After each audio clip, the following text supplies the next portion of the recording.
Appearing live, center stage, Jerry Russo.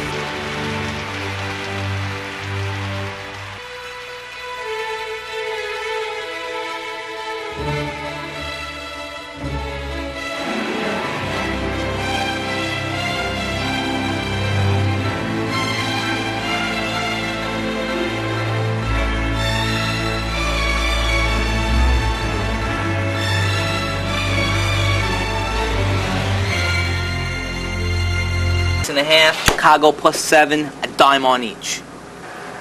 Mickey, you still owe us for last week. He does he? Pay up, pal. Refills on Coke only. Paulie. Yo. 1 and 1 in the Coke. Got it, Jerry. Mario. Yo. Mickey, +2, New York. Cleveland -1. Dallas -6.5. Chicago +7. A dime on each. Dime on each. It's done. Next. We get 2 slices and a Diet Sprite. Let it ride on 356, exact the box, in the fifth, finger licks. Okay. Paulie. Yo. 2 slices and a Diet Sprite. Coming up, Jerry. Mario. Yo. Jason. Let it ride on 356, exact the box, fifth at finger licks. Next. Hi. I will have a meatball hero and, ooh, do you have herbal tea? No. Okay, I will have a bottled water then. And? And what? And what else do you want? Why? Oh, do you have desserts here? Look, I think you came to the wrong place, sweetheart. Yeah, hello. Is the line on Pittsburgh still 6? It's moved. 6.5. Still delicious. Bradley's going to lay my bets, but on this one, I don't want him to hear my wager, which is 1,000 dimes. 1,000 dimes? I can cover it. Can you make enough pizza to cover, Doughboy? 1,000 dimes it is. Want some pepperoni with that humble pie?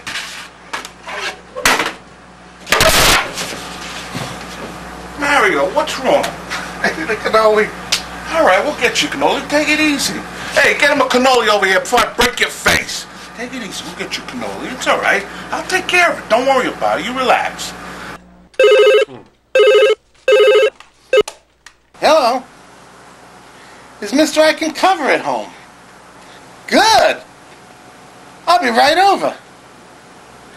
No, not to pay. To pick up. Bradley told me all about it. A middle. Yeah, he took Cincinnati. What's the difference? You can cover. Could it be? It is. So you're the dough boy. All right, dough boy, give me the dough. Not only does this guy welch, he doesn't know how to dress. Get me the pepperoni. Joe, it just keeps on getting better. You did? You know? I know. You're a young guy. You wouldn't know. I know. You don't know. I do know. You don't know men. You're not a man yet. Okay. We're talking to people who say they're sick and tired of all the lies. Now, we've just heard Heather accuse Michael of cheating not once, not twice, 3 times. It's been going on for 7 years. She's been looking at you funny. What are you saying? You've never cheated on your wife? That's what I'm saying.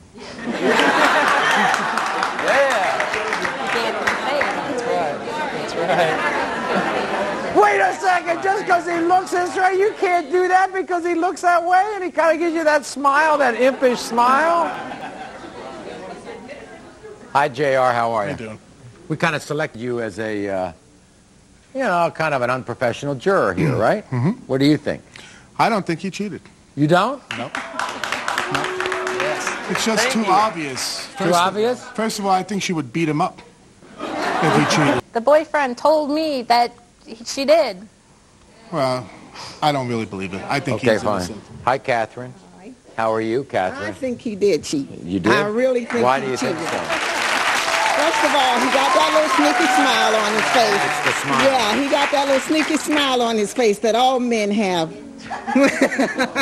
When something's going on? When something's going on, I would not trust Does him. it look like I've cheated on my wife? Yes, you got a kind of sneaky little voice. We've been talking to Melissa and Slade.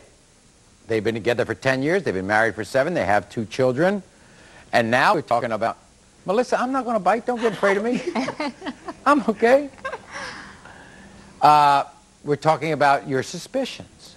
And they happened a while ago. Yeah, years ago. Yeah. And because he started taking these walks. And those walks were not a half an hour, it would be 5-hour walks. What time would he come home from these walks? One time, 2, 3 in the morning. 2 or 3 in the morning? And sometimes I know he was with a friend of his that used to get him in trouble because he'd come pick him up and they'd go do stuff. And okay. Now, Slade, you want to tell us about the walks? Good exercise.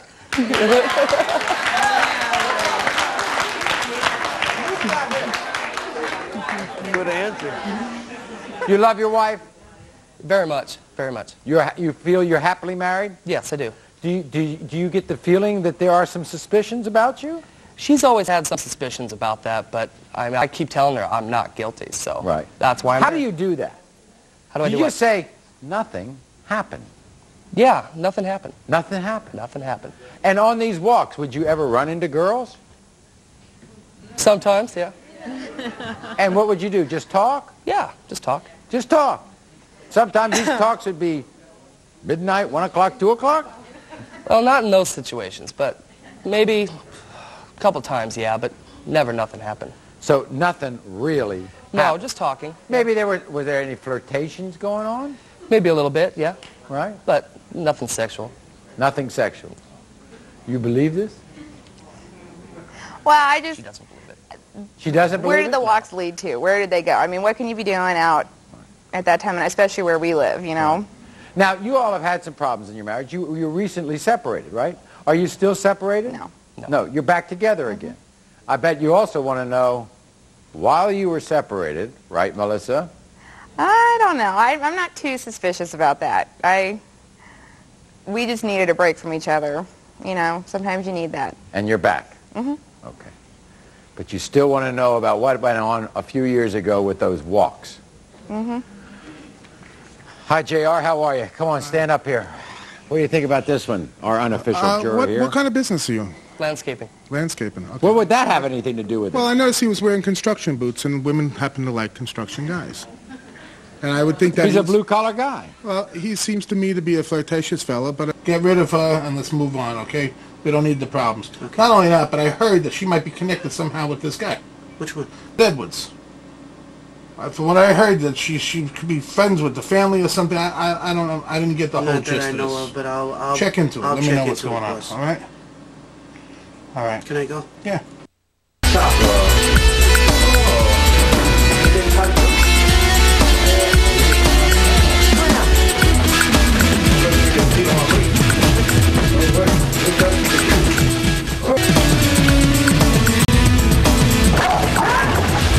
Where you going?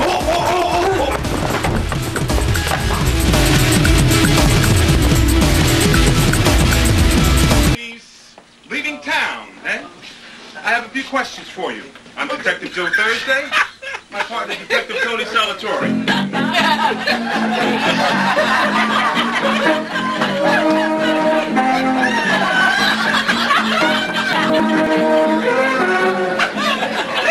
We're investigating a few robberies in the building, and we have reason to believe that you two may be involved. What kind of bullshit is this? Officers, I had nothing to do with the robbery. Robbery? Yes, robbery! And don't play a dumb and dumber game with us!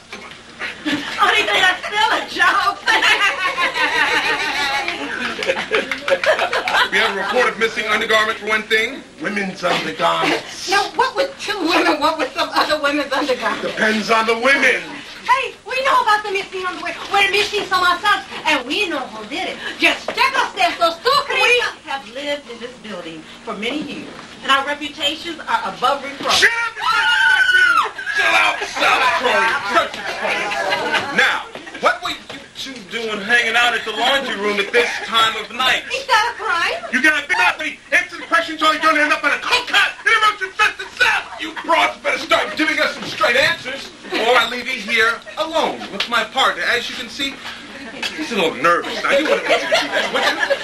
This is all a misunderstanding. I'm an actress and a playwright. Skip the resume, just the facts. Well, what were you two doing down here? I came down here to get material for my new play, see? Get that shit out of my face. Leave it there. I said leave it there. That's what you should be questioning. You know these women? Yeah. They live in the building. I've been hanging around the laundry room all night. All night. What kind of underwear do they have? Does this come out stuff that's going to be reported missing? Sure does. Sure does. Where did it steal? Now you should be questioning this, though, Chris. Oh? Well, if you ask me, there's something strange about two broads hanging around together all the time. All the time. No husbands in sight. No husbands in sight. Yeah. And they used to live together, too. They broke up. And this one, she moved in with another chick. Another chick. The other chick.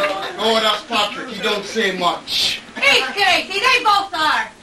Listen, Dooley, I know we had our differences, but you know we aren't thieves. Please don't lie on us this way. And guess what you're trying to imply anyway? Oh, I think it's... Vicious fight with two other tenants in this building. Vicious fight? Are you trying to send me to the chair? Oh, cut the drama, Lou. You know it takes years before you actually get to the chair. So, God help me, ladies, when they get on a list, I'm going to have you roped out. Threatening a celebrity. Get out of here, reflect the evidence. She'll be the death of me yet. Mother will be so humiliated, and the newspaper will have a field day. Is that all you can think about? I'll cut the superficial indignation. A night at the clink will do them some good. I'll get them out of there. Where do you think you're going? To go get help with little Mona. Oh? Does that mean you don't want me to speak to my dear friend Steven Spielberg about the second lead in his next $50 million film, The Black People's List? Hey, $50 million, that's approximately $2 million. But a small percentage of the ticket sales, prestige, power, stardom, and me. I'm home, brother. Are you kidding?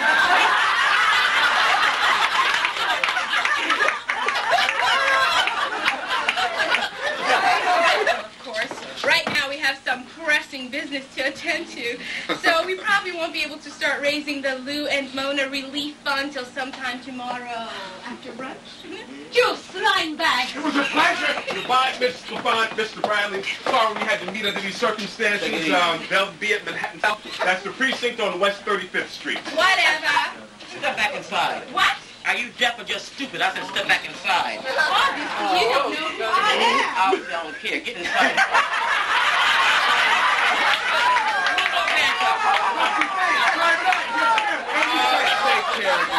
Boy, am I glad to see you. Glad to see Beige. Right on time. I see Beige.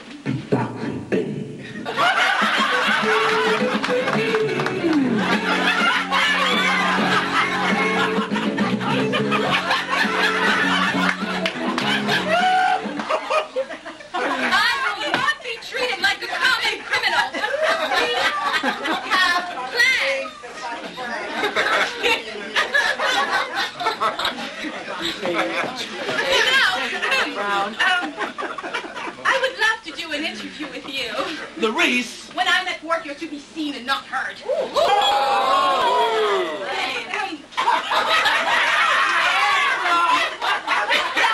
Uninformed woman who I am. I'm not uninformed, my dear, just unimpressed. Beautiful and talented, Miss Louise, without UPN. Yeah, you people tell it.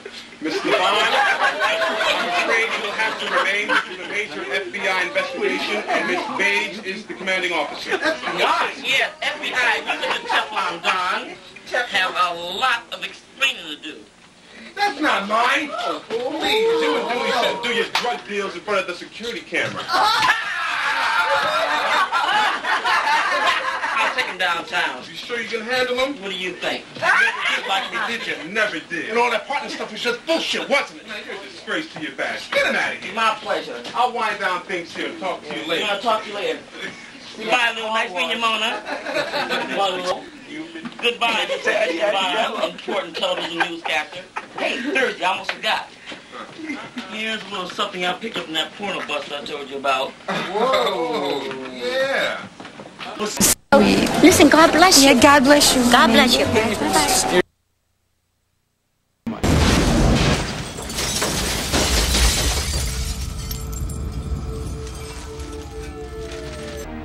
Unfortunately for you, you can only hide there. Opportunity, gentlemen. The opportunity to turn yourselves in. They are now face to face with the most fearsome military machine in the history of man. This is your final warning. I repeat, these soldiers carry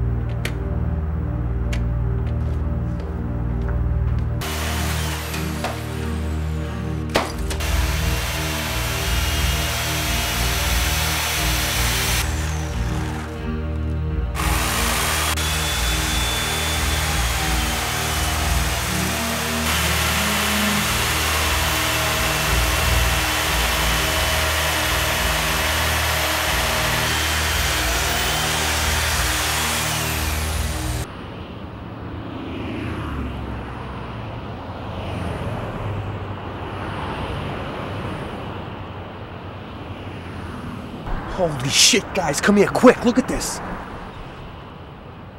All right, what are we gonna do?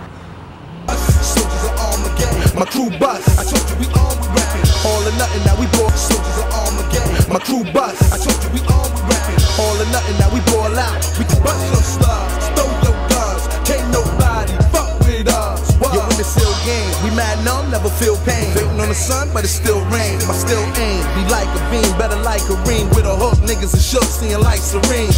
Streets is mad chaos, concentration, cancer champs. Memory of Adolf. I play it off to the world in my mask. Non-militant and gather intelligence. Bring it back to the lab, devise a plan, put it to work and bust goods with bullets that hurt. Still a curse when it's done, they feel it the worst. In the belly of the beast, son, we feel it the worst. Detectives of the Major K Squad. These are their stories.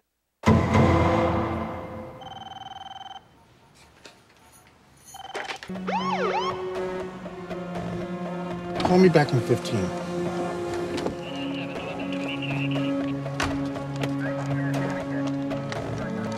I never seen him. Your fingerprints were on the jack in his car. And we found one of these duplex nails in the tire. We got a lot of them lying around here. Okay, yeah, I helped somebody change a flat a couple weeks ago, Friday.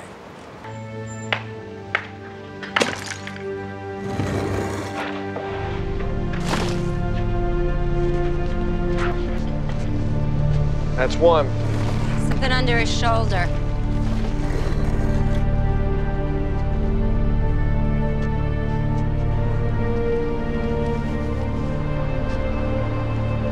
Red hair.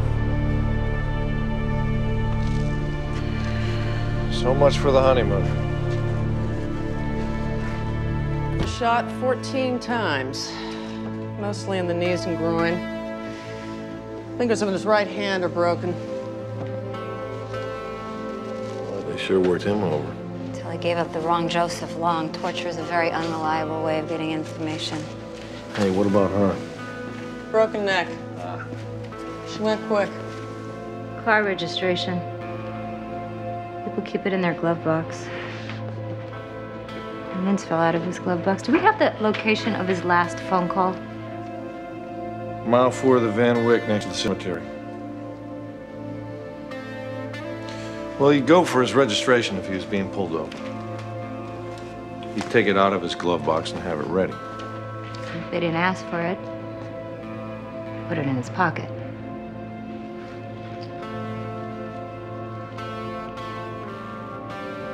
These ligature marks.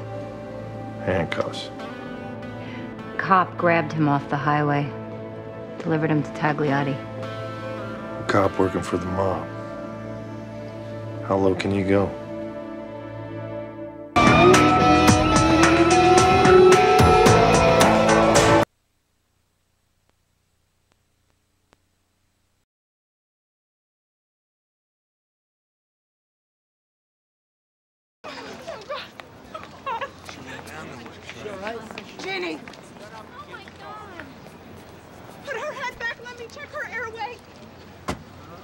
Russo.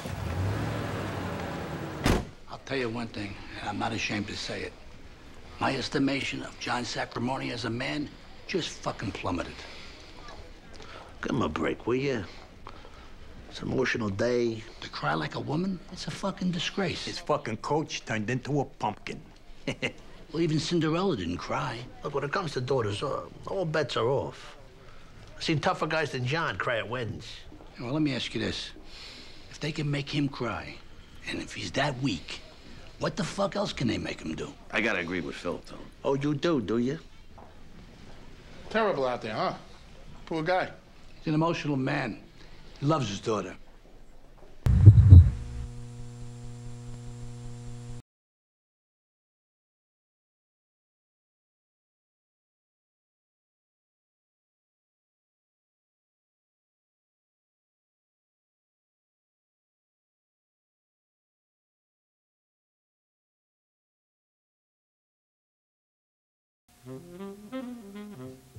Live from Manhattan Neighborhood Network, this is On the New York Circuit, with your host from The Sopranos, Criminal Intent, and Law & Order's Big George Branson, here's Jerry Russo! Out actually, they just came out with a brand new album. In fact, I know Pete. Unbelievable. I know the original from the Casinos. His name is Pete. Pete, you know yeah. Pete, right? Yeah. Do you see yourself in the next 3 years? You know, where I'd like to see myself and where I'll be are two different things. But right now, I'm focusing on by next spring, I do want to have. I have my own songs. I do want to have my CD out. Anthony Lamonte. Anthony, it's been a pleasure. It's been a pleasure. And how about Lisa Robin Simmons? I'm here now with Jerry Russo. Jerry. You produced a movie and you completed your movie what year? 2003.